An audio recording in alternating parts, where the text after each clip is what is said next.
Results. Every once in a while, you got to take a measure, see how you're doing with these three pieces: philosophy, attitude, activity.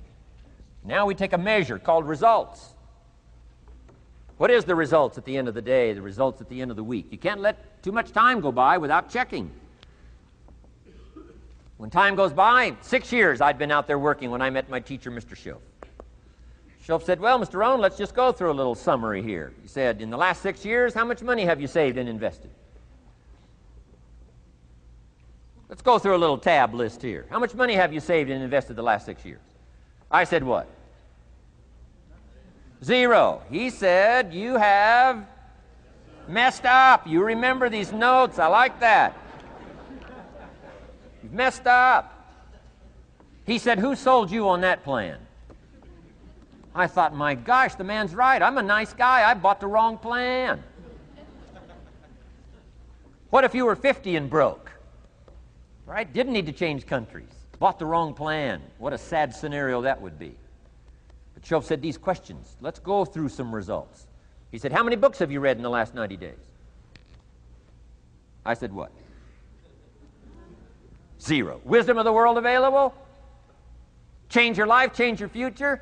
Wisdom of the world available? Develop any skill you want, earn the kind of income you want, have all the treasures you want, equities you want, relationship with your family that you want, everything that you want available, and the wisdom of the world to help you get it. Haven't read any books in the last 90 days. My teacher said, Mr. Rohn, you have messed up. I'm telling you, you've got the deal. Schoaf said, Mr. Rohn, in the last 6 months, how many classes have you taken to improve your skills or to develop new skills? Go for the American dream.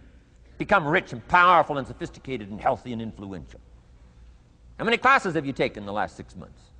I said, how many? 0. He said, you have messed up. He said, you don't need to unmess the country. You don't need to straighten out the perplexed. You don't need to straighten out any of this stuff. All you've got to do is look within and let results teach you a great deal about your own activity, your own attitude, and your own philosophy. I went through that process. Take this phrase home. Results is the name of the game. What other game is there? Results. Here's all life asks us to do: make measurable progress in reasonable time. Just take home that little phrase, good phrase. We're asked in life simply to make measurable progress in reasonable time. We demand it of our children. How many years do you want your child to spend in 4th grade? Approximately. About 1. If it looks like they're not going to make it, we pour on the pressure, called legitimate pressure, lack of results. Peer pressure, family pressure, school pressure, community pressure. Every other kind of pressure we can bring to bear. What? You can't stay more than 1 year in 4th grade. As parents, you'd have to leave the community. You say, well, what if they're nice kids? Wouldn't you give them 3 or 4 years? And the answer is no. You got to make better progress than that. So you got to check fairly often. Some things you got to check every day. Some things you got to check at least by the end of the week. Salesman joins this little sales company. He's supposed to make 10 calls first week. Wouldn't it be legitimate to call him in on Friday and say, John, what? How many calls? I mean, this stuff is simple. John says, well. Say, John, well won't fit in this little box here. Well. Now John starts with a story. You say, John, I made this little box so small so a story won't fit. I don't need a story. I need what? A number. A number. What will a number tell me? Everything.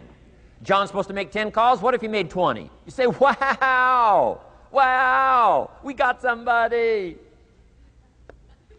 What if he only made 1 call? Whoa.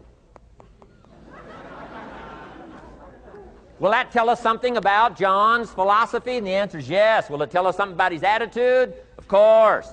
Will it tell us something about his disciplines? Of course. And if he wants a lesson in life change, all he has to do is be willing to face the numbers and come up with the results that will teach you to either celebrate if you got good results or fix whatever needs to be fixed in your philosophy, attitude, activity called disciplines.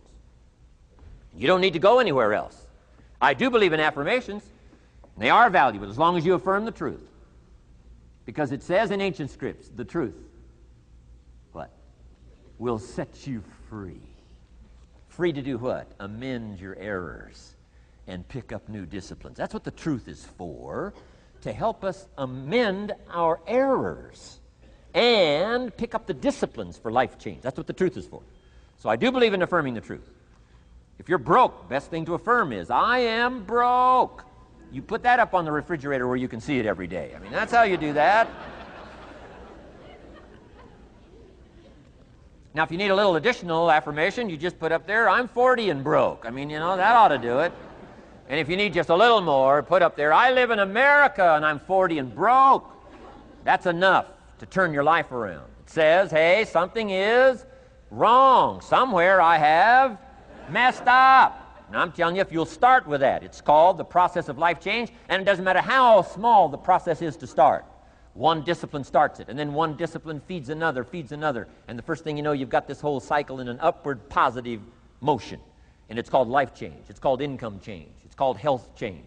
Relationship with your family change.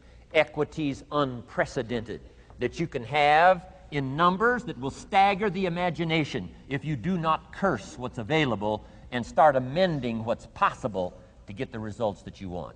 I don't think I can put it in any better language.